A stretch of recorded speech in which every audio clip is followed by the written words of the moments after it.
Ladies and gentlemen, welcome to the most complex aspect of the Academy admissions process. The most often asked about, the most mysterious, the Congressional Nomination process. Here's why. No other college requires it. This is completely unique to the Surface Academy application process, and it throws just another curveball in the journey of getting you your dream, which is an academy appointment. You need 5 things, at least 5 things, to get into a service academy. You need to qualify physically with your fitness test. You need to qualify medically with DOD-MERB. You need to qualify academically, GPA, SAT, ACT. You need to qualify with the school actually accepting you, all right? And you need a nomination. Tonight we are going to talk about the nomination because by far the most amount of nuance in this process comes with the nomination process. Now here's your goal. Your goal is to get 1 nomination per academy you are applying to. 1 nomination per academy you're applying to. That per academy is very important. You don't just get a blanket congressional nomination for any academy you want to go to. It's specific. So if you're applying to more than 1 academy on this call, you need to know that. You need a nomination for each academy you're applying to. Without a nomination, you cannot be directly admitted to the academy and instead are only eligible for a prep school or ROTC scholarship. That is your goal tonight. If you're wanting to get an academy, which I hope you are, you're in the right place. What stands in your way is this nuanced congressional nomination process. And so what we are going to do tonight is we are going to do 3 things. First, we're going to show you a timeline so you know what to do by when. Second, we are going to address the most frequently asked questions that we get on a weekly basis, whether it's social media or webinars, Q&A webinars, or our very own clients. And third, we are going to do live Q&A. So please ask questions at the end because we want to answer them. We always go over because you guys, we feed off of your inspiration and your motivation to get this your dream. And we want to deliver on that. Our goal is to help as many people as possible get where they want to go, which is into an academy. Because frankly, it's changed my life. And I want to help as many people get to benefit from what the benefits that I've received from going to an academy. All right, so that's Academy Endeavor's mission. We've done a pretty good job of it. Our clients have crushed it. 100% of them have earned nominations to every academy they've applied to in the last 3 admission cycles. Okay, it's incredible the amount of success that they've had that we just have been able to observe and watch and coach them through. It's been amazing. And so what we are going to do is teach you tonight exactly what we teach them. All right. We're not going to hold back. We're going to give you what we do with our actual clients. Here's what we're not going to do. There's one thing we're not going to do, and that's going to be, we're not going to tell you generic requirements that are in the federal Title 10 regulations, okay, and then wish you luck, all right, that you could find on any other admissions webinar. Tonight is about getting down to the specific action steps you need to take and clarifying the confusion so that you can be successful. That's the best way we can serve you tonight. So give us the next 45 minutes of your attention so that we can all benefit from this call and elevate ourselves and elevate you to your dreams. All right, as you know, you probably know this already, you only have a 10% shot of getting accepted. That's getting qualified across the board and getting an appointment. That's not your percentage for getting just a nomination. That's your percent chance of success when it's all said and done. If you follow what we teach, we believe we can drastically improve your odds. Over the last 3 years, 100% of our clients, like I was saying earlier, achieved a congressional nomination. Okay, 90+% have won an academy appointment and or an ROTC scholarship. And timing is important here. You're joining this webinar at the perfect time because summer seminar applications are just starting to roll out. That marks the official beginning of the application process. USAFA just opened theirs. West Point and Naval Academy are about ready to open theirs, and Coast Guard Academy soon after. All right. And this is why we're excited to announce the launch of our pro program, where we take 30 young people, applicants, through the entire application process from start to finish. We coach them from start to finish.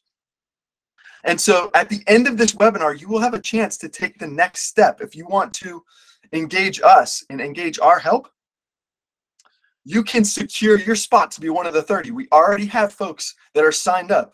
That 30 slots is not 30 anymore. Okay, we have several folks already signed up. I want you to have the opportunity to join while there is still time. First thing we are going to do is show a timeline slide as promised. So this is a timeline for everything. Academy, nominations, and ROTC all on one slide on the left-hand side here.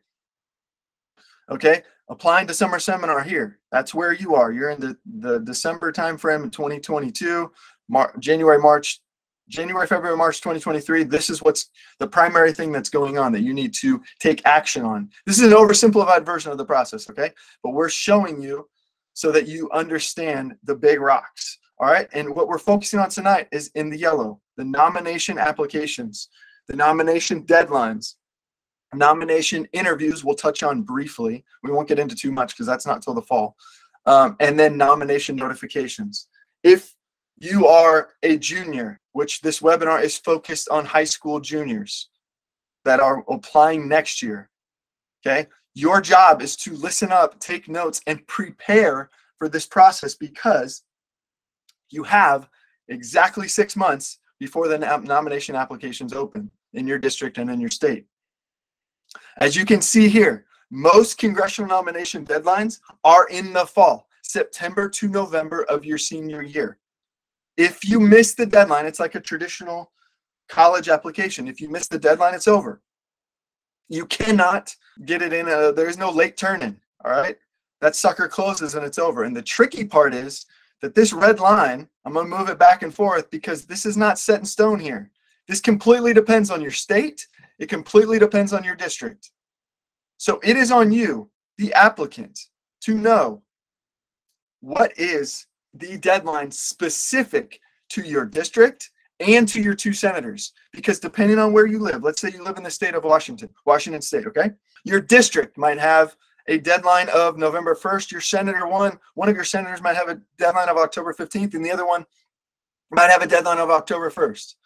That is all things you need to keep track of, okay? Or if you're with Academy Endeavors, we help you keep track of those deadlines because they can be all over the map, all right? So this is an overview of the timeline, all right? That was the first slide we wanted to show you, okay? The second slide we want to show you is an overview of the process. All right, the congressional nomination process, once again, oversimplified version of the congressional nomination process because we want you to be clear on what the next steps are. Phase 1 is preparation. The very first thing you will do in the congressional nomination process is you will find your congressman and your senator websites. You will identify, that's 1A. 1B, you will identify the application requirements, including the due dates. And 1C, you will attend their service academy days, ask the staffer questions, clarifying questions to understand exactly what is expected of you. Phase 2 is the application itself. You must submit the nomination applications before the deadline. You must do exactly what the requirements say, right? Phase 3, once that application is submitted, and that is between September and November, the next step usually occurs 2 to 4 weeks after the application due date. So if it's November 1st, then typically phase 3 begins usually around November 15th, and that is the interview phase. You will receive an interview invite from the office, and the applicant, you will perform that interview. It could be virtual, it could be live, in person. You should be prepared for it to be in person, especially if it's your congressional district, because that's local. All right, and then phase 4 is when you find out whether you got the nomination or not. That's the notification phase. All right, so between start and finish, between phase 1 and phase 4, you're looking at about 3 months. Okay, this is going to really hit a tipping point in the fall. All right, the next step we want to do, frequently asked questions. And the first question we're going to start off with is actually one of the most common, and it's also one of the most misunderstood, and that is this: do I need to donate to my congressman's office or vote a certain way in order to win a nomination? And the answer is no. This is a myth. Folks are surprised to learn that by and large, this is a merit-based process. If your politics don't align with your congressmen or your senators, you don't need to start voting a certain way in order to win them over. The selection panel, which we're going to talk about in a minute, is trying to understand the most competitive candidates from their district to go to the academy. They're trying to pick the best candidates that will represent their office. Number two, what are my chances of winning a nomination? The number we want you to remember is the number 10. If you don't remember anything else tonight, remember the number 10, because members of Congress can nominate up to 10 applicants per year per academy. Example, if 100 people apply for a West Point nomination from your district, and they only have 10 nominations to give out, which is true, then you have a 10% chance of winning the nomination. If 20 people apply for a West Point nomination in your district, then you have a 50% chance of winning the nomination. So a lot of this depends on two things. How many people apply to an academy or for a nomination within your district or state, and how many people, and this is huge, how many people, how many applicants put your number one academy preference as their number one academy preference. Why is that so important? Because by and large, members of Congress will only award one academy nomination per applicant. Let me say that again. If you're applying to 2 or more academies on this call, or you're listening on the webinar on YouTube, most members of Congress, specifically senators, will only award one academy nomination per applicant. Okay? It is far more common for a congressman, a actual congressional district, a representative, to award multiple nominations. That's where you can get possibly 2 or even 3 nominations, is at the district level. But at the senator level, it is extremely rare. All right? So rare, we have never heard of it before. So your order of preferences matters a lot, because if you're treating it as you're only going to get one nomination for an academy, but you're applying to more than one, then your preferences must be flip-flopped per member of Congress in order for you to win multiple. Who are the decision makers for the nomination? Great question. Who are the decision makers for the nomination? This is one of the most misunderstood aspects of the process. In general, very few congressmen, if any, get involved in the decision making. They appoint an independent selection panel comprised primarily of military veterans and academy grads, and the panel scores the applicants and interviews candidates. And they're administratively run by a staffer on the congressman's staff in the office, who organizes the panel and administratively might answer questions and deliver interview invites and deliver the actual nominations on the congressman's behalf. However, the congressman is usually not the one who chooses you, not the one at the end of the day who interviews you. It is the selection panel that chooses on behalf of the congressman. So it's very important what the selection panel thinks of you. Treat them as the decision makers. Next question, next frequently asked question, number 4. How do I know if I live in a competitive district or state? All right. Well, for all of our clients, we do congressional district analysis. Okay. And we look at several things, but I will give you a flyby on what we do for all of our clients. Okay. It won't be in the level of detail that we provide, but I will provide a summary for you of how to know whether your district is competitive or not. Okay, 2 factors that are very important. First, the districts with the highest military presence are more competitive.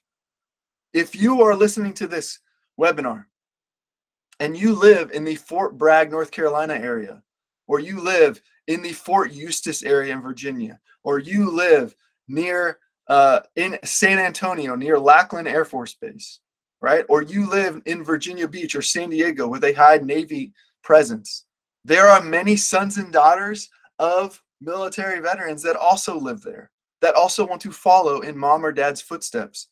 That will make it more competitive for you. Second factor is the highest socioeconomic areas are more competitive. Why is that? Because higher socioeconomic areas suggest higher performing public schools, suggest more students applying to prestigious colleges, of which academies are one of those. So if you live in a high socioeconomic area, if your district is in a high socioeconomic area, or your district is near a military base or has a strong military presence, you, my friend, are in a highly competitive district. What should you do? Keep coming to the Academy Endeavors webinars, keep reaching out for help, find a mentor, find a guide to help you through this, because your chances just got more difficult. And you need to know the reality of that before you even get started. Question number 5. If I'm applying to multiple academies, how do I win multiple nominations? Well, while we have no way of guaranteeing you will win multiple nominations, of course, the best way to maximize your success is with a strong application and a strong interview. Absolutely. Okay. However, the other way that's very important is your order of preferences. What you put down in your order of preferences matters. Okay. And that's a conversation that you need to have with your family, okay, and with your mentor, whoever's guiding you through this process, to ensure you understand the risks of the order of preferences that you're putting down, okay? It can vary per person. Frequently asked question number 6, am I eligible for other nominations besides congressional? The answer is maybe. About 85% of the nomination sources are from congressional sources, meaning your congressman, your representative, and your senators. However, there are multiple nominations that you must be aware of if you fall into one of those categories, okay? And I'm going to show you a slide here that lays that out. This slide shows that there are more nomination sources than just your congressman or your senator, all right? There's all these, your vice presidential, presidential, enlisted, ROTC, superintendent, and service secretary. Now, here's the trick. Here's the trick. Everyone can apply to the vice presidential nomination. However, there's only one slot per academy per class. Very difficult. Talking about less than 1% chance. Okay? 85% of folks that go to the academy are nominated by a congressional source. However, there is 15%. So what you need to know from this is a large bucket here, the presidential nomination. How are you eligible for that? If you have a mom or dad that served, you should look into the presidential nomination. That could be for you. If so, you have a tremendous advantage of winning the nomination. That's another source that you have available that a lot of other people don't have. Okay, so your representative, your 2 senators, your vice president, everyone has 4. If your mom or dad served in the United States military, that could be 5. Depending on how many years of service they have. All right. If you are enlisted, if you have enlisted service, then you have another eligible nomination source, versus whether you're active duty or reserves. If you are participating in JROTC in your high school, you need to look into the ROTC nomination source. All right. Okay. And these 2 down here, you cannot apply for. You cannot apply for, so there is not an action step there. But I just wanted to make sure you are aware that there are nomination sources out there other than just the congressmen and the senators. Okay, but most of you on this call, it does not apply. However, for the 1 or 2 that it does, that's listening to this, you must know this and take action. What do I do if something in my nomination application is unclear? Great question. There are 535 congressional offices, and these offices are not standardized. Each office might be a little different. If requirements are unclear, you should contact a congressional staffer to verify their specific process, and make sure you use officer-like email etiquette when you go through this process. That's very important. Handle yourself like an officer candidate would, because that's who you are. All right, not the typical person that's gonna fat finger something on their thumbs and say, hey dude, that's absolutely unacceptable. You are always on parade. You are always being evaluated, and you need to handle yourself as such as you go through this process, because this can be a black box. This congressional nomination process can be a black box, and the majority of our clients do have to reach out for questions at some point or another. And there's an email address and a phone number that should be on the application, on the website. That means you will be interacting with this individual before you even have an interview with the selection panel. Their opinion of you could be formed somewhat before you even step foot in the interview. So handle yourself with the utmost class whenever you're dealing with someone that is evaluating you, and it is a requirement in order to get your dream.